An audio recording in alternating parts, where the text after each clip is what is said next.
আসসালামু আলাইকুম, hello everyone, welcome back to my YouTube channel. তোমরা সবাই কেমন আছো? আশা করি সবাই ভালো আছো, সুস্থ আছো। আলহামদুলিল্লাহ আমরা ভালো আছি, সুস্থ আছি। আমার মেয়ে এখানে ঘুমাচ্ছে।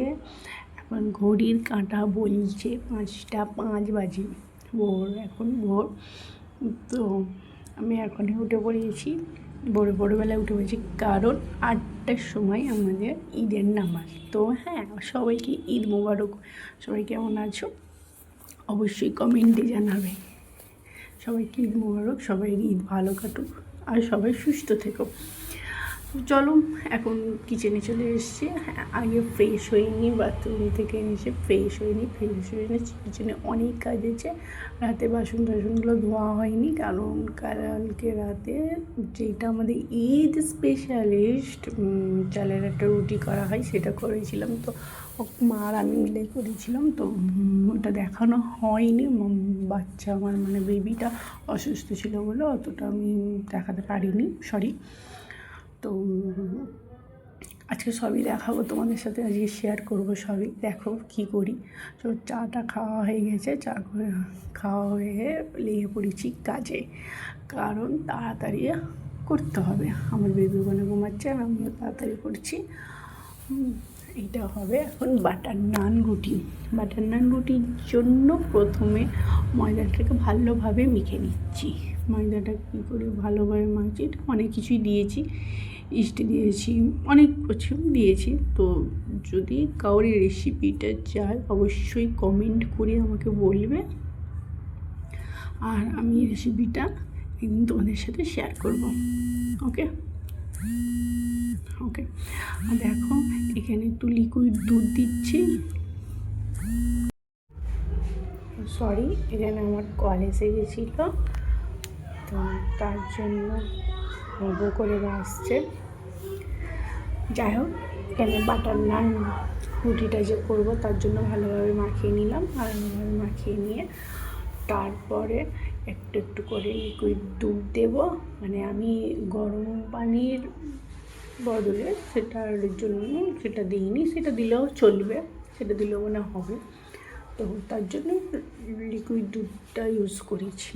লিকুইড দুধটা মানে টেস্টটা একটু বেশি ভালো লাগবে, তার জন্য। তোমরা যদি কেউ করো তখন গরম হালকা কুসুম যেটা বলে উষ্ণ যেটা, সেটা দিতে পারো পানি। তো এটা ভালোভাবে আমি মাখিয়ে নেব, ভালোভাবে একটা ডো করে নেব। আর ওই যে সাদা তেল বা রিফাইন তেল যেটা বলবো, তো সেটা আস্তে আস্তে একটু করে মাখিয়ে নিচ্ছি। তো তার জন্য ভালো হবে, নরম হবে যেটা। তারপরে এটা 8 ঘন্টা রেস্টের জন্য রাখবো। রেখে তারপরে এখানে যে শরবত, তরমুজ আর টক দই, তারপরে যেটা যেটা দিলাম আর কি দেবো, বাদাম কাজু বাদাম, তারপরে জলজিরা, এইসব অনেক কিছু দিয়ে শরবতটা বানাই। তো শরবতটা টেস্টি হয় খেতে, আর আমাদের বাড়ির সবাই পছন্দ করে। তো শরবতটা তারপরে একবার করে নেব। তো এখানে আর একবার একটু সাদা তেল দিয়ে আর একবার মানে ডোটাকে একটু ভালোভাবে মাখিয়ে নিলাম। তো বেশি একটু সফট হবে, যার জন্য চলো আর একটু 8 ঘন্টা রেখে দিই, তারপরে দেখা যাক। শরবতটা করে নিই, তারপরে করে নেওয়ার পরে আবার ওটাকে দেখবো, দেখে তখনই করে নেব। চলো শরবতটাকে আমি করে নিই।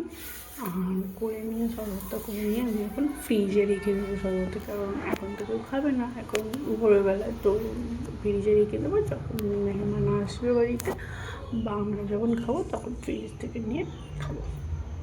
তো এখন আমি ফ্রিজেই রেখে দেবো শরবতটা। তারপরে ওই নান রুটিটা করবো, নান রুটি করবো।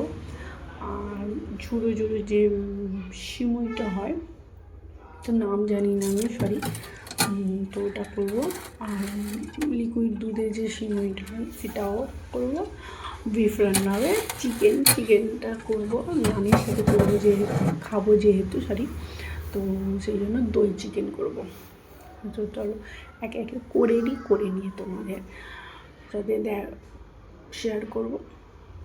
এখানে একটা করে লেচি কেটে নিচ্ছি, ওটা কেটে নিয়ে রাখবো। তারপরে হ্যাঁ, তোমরা যখনই করবে, আমি একটা ছোট্ট টিপস দিয়ে দিই, তখনই তোমরা চাপা দিয়ে রাখবে, কারণ শক্ত হয়ে গেলে না এটা ভালো লাগবে না, আর বেলাও যাবে না, মানে টান টানভাবে বেলা হয়ে যাবে না। ঠিক আছে, আমি অত এক্সপার্ট না, সরি আমার যদি ভুল হয়, গৃহিণীদের মতন আমি অত এক্সপার্ট না, ভুল হয়, সরি। তো দেখো এগুলো একটু একটু করে বেলে নিয়ে তারপরে একচোটে শিখবো।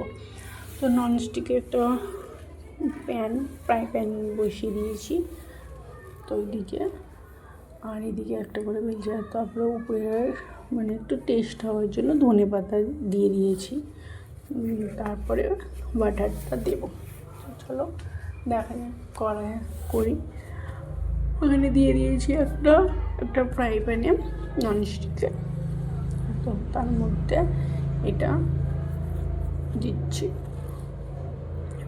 আর এই রুটিটা আমাদের ফ্যামিলিতে সবাই ভালোবাসে, আমারও ভালো লাগে, আর সবাই খেতে, আমাদের ফ্যামিলিতে সবাই খেতেই ভালোবাসে, এটা টেস্টি হয় আর ঘরের খাবার যেহেতু, তো তার জন্য ভালো হয়। তোমরাও একবার ট্রাই করতে পারো এরকম করে, তো দেখবে ভালোই লাগবে খেতে। আর এইগুলো একটু বাটার চিকেন কি চিকেন কষা, তারপরে কাবলি ছোলার যে ঘুগনিটা হয় তার সাথে খেতে খুবই ভালো লাগে, বাটার নান রুটিটা। দেখো একটা একটা করে আমি করে নিচ্ছি, খুবই সুস্বাদু হয় খেতে। আর একটা একটা করে নিচ্ছি, একটু একটু করে বাটার লাগিয়ে দিচ্ছি। এটা করতে একটু টাইম লাগে আমার, তো দেখো। হ্যাঁ, আর অবশ্যই তোমরা ঈদের দিনে কে কী করলে অবশ্যই আমাকে কমেন্টে জানাবে। আর আমার এই ভিডিওটা যদি তোমাদের ভালো লাগে তাহলে একটা লাইক করে দিও, কমেন্ট করো, শেয়ার করে দিও, সাবস্ক্রাইব করতে ভুলবে না। তো দেখো একটা একটা করে আমি করে রাখছি। তো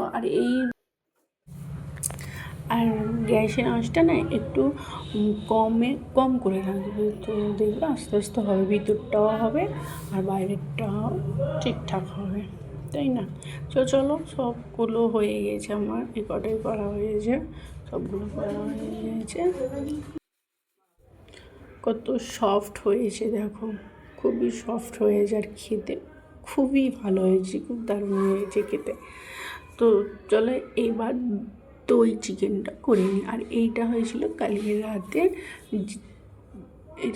রাতের রুটিটা, যেটা বলি চালের আটা রুটি। তো আমাদের প্রতি বছর তো চালের আটা, মানে সব মুসলিম ফ্যামিলিতেই হয়, প্রতি বছর চালের আটা রুটি হবেই মনে হয় ঈদে, আমাদের ঈদ স্পেশালিস্ট।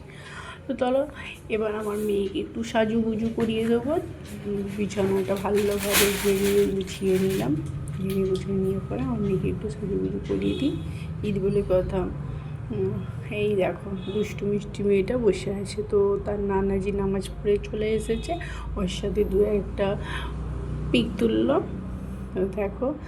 আর নানাজির থেকে টাকাও ঝেড়েছে, তো অনেক আমার মেয়ের টাকা হয়েছে ঈদে। আর এইখানে এই যে শরবতটা বলছিলাম, তো শরবতটা করেছি তরমুজের শরবত, বাটার নান রুটি আর চিকেন, ওই যে দই চিকেনটা, চালের আটা রুটি, বিফের কলিয়ে ফ্যাপসা দিল যেটা করে সেটা, ছোটো ছোটো সিমুই, সরু সিমুই, আর ওটাকে কী বলে, ওটাও একরকম ছিল। আর এটা বিফ রান্না। চকে পাপা ওকে নিয়ে আসছি। চলো এবার আমার খাওয়া দাওয়া করে নিয়ে তোমরা দেখতে থাকো, আমার দেখা হচ্ছে নেক্সট ব্লগে। টাটা।